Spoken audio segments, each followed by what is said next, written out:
in a way, all that is vain knowledge.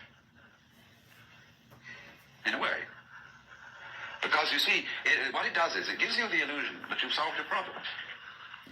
When you have controlled certain things and you have solved certain problems, practical problems, you say, fine, more of that, please. Let's go on solving problems. And then you do. And you create a world of people, as we are today, far more comfortable than people who lived in the 19th century.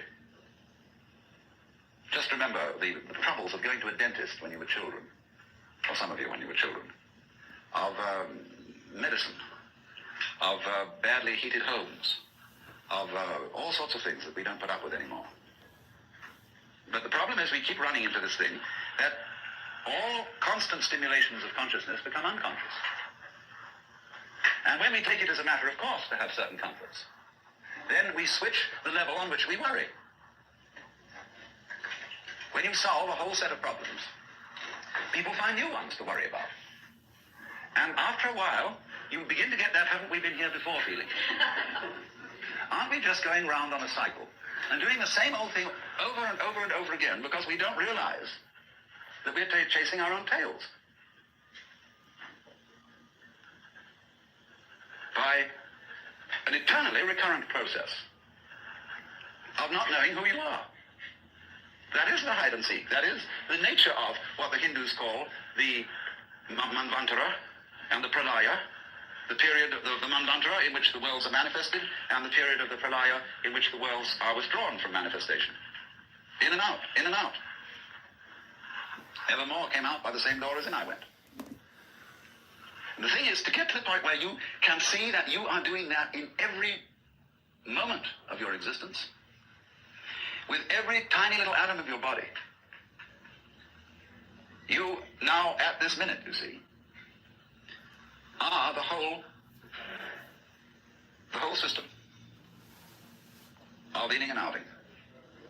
In other words, you often think perhaps, maybe a long, long time ahead, I shall reach the point where I wake up from manifestation and overcome the world illusion and discover that I am the supreme reality behind all this diversification. My friends, there is no diversification. In other words, what you call diversification is your game. In the same way as you chop the thing and then you say it is made of pieces.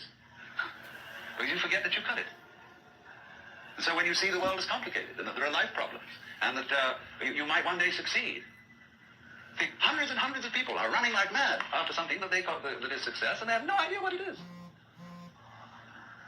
So in exactly the same way, the guru is keeping you running and running after spiritual attainment. You don't know what you want. This is where Krishnamurti is so clever.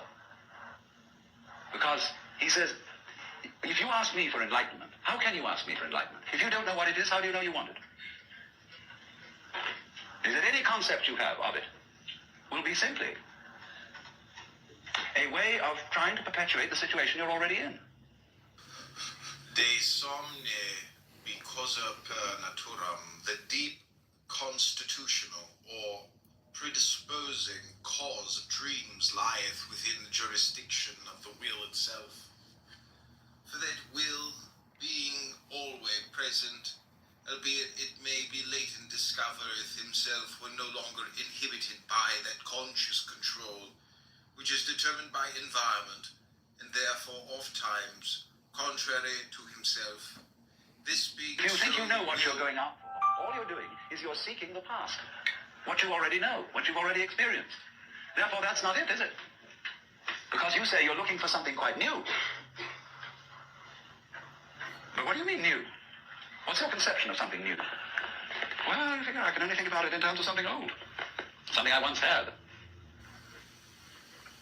So he doesn't say anything. He doesn't indicate anything positively. Everybody says, why are you so negative? Why don't you give us something to hang on to? Well, the simple answer is it would be spurious. You don't need anything to hang on to. You're it. You don't need a religion.